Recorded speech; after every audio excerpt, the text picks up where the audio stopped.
Hi friends, Cherlapalli స్టేషన్లో ఉన్నాము ఇప్పుడు మనం. ఇగో రైల్వే స్టేషను. బస్సులు 3K/C అంట. చర్లపల్లి అఫ్జల్గంజ్ బస్సు ఇది. ఈసీఎల్ అండ్ అబ్సిగూడ అండ్ ఇంకా కాచిగూడ కోటి మించి పోతుందంట ఈ బస్సు అయితే ఉంది. తర్వాత చర్లపల్లి రైల్వే స్టేషన్ 16A ఒకటి ఉంది, 16A ఉంది.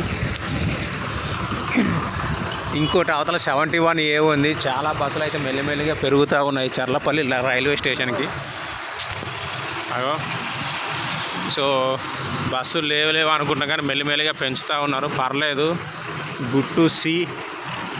ఇంకా కాకపోతే ఇక్కడ మెయింటెనెన్స్ అయితే లేదు. అప్పుడే బాత్రూంలో డోర్లు విరిగిపోయినాయి, గలీజ్గా ఉన్నాయి. ఎంత పెద్ద స్టేషను, ఇంటర్నేషనల్ లెవెల్లో కట్టి చాలా గలీజ్గా మెయింటైన్ చేస్తూ ఉన్నారు. ఇంకో విషయం ఏంటంటే ఇక్కడ ట్రైన్ వచ్చేసి ఈరోజు నేను చూసిన ట్రైన్ వచ్చేసి జన్మభూమి.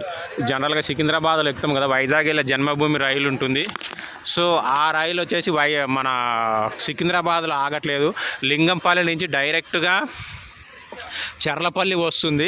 లింగంపల్లి నుంచి సనత్ నగర్ మీదుగా, సనత్ నగర్ నుంచి క్రాస్ అయ్యి, ఇంతకుముందు సనత్ నగర్ నుంచి బేగంపేట వచ్చి సికింద్రాబాద్ వచ్చేది. సనత్ నగర్ నుంచి క్రాస్ అయ్యి సుచిత్రం నుంచి చర్లపల్లి వచ్చి ఆగుతుంది. సో ఎవరైనా జన్మభూమి ట్రైన్కి వెళ్ళే వాళ్ళు ఉంటే ఖచ్చితంగా దీన్ని గమనించగలరు. ఇంకా మీ అబ్జర్వేషన్లో మీకు ఏమైనా తెలిసిన విషయాలు ఉంటే ఖచ్చితంగా కామెంట్ చేయండి. బస్సులు అయితే పెరుగుతూ ఉన్నాయి, మెట్రో డీలక్స్లు కూడా వస్తూ ఉన్నాయి. ఎక్కడెక్కడి నుంచి ఎవరైనా చూసి ఉంటే వేరే బస్సులు కూడా కామెంట్ చేయండి. నేను ప్రస్తుతానికి చూసింది 3K/C, 16A and 71A. So ఇది. Thank you and bye.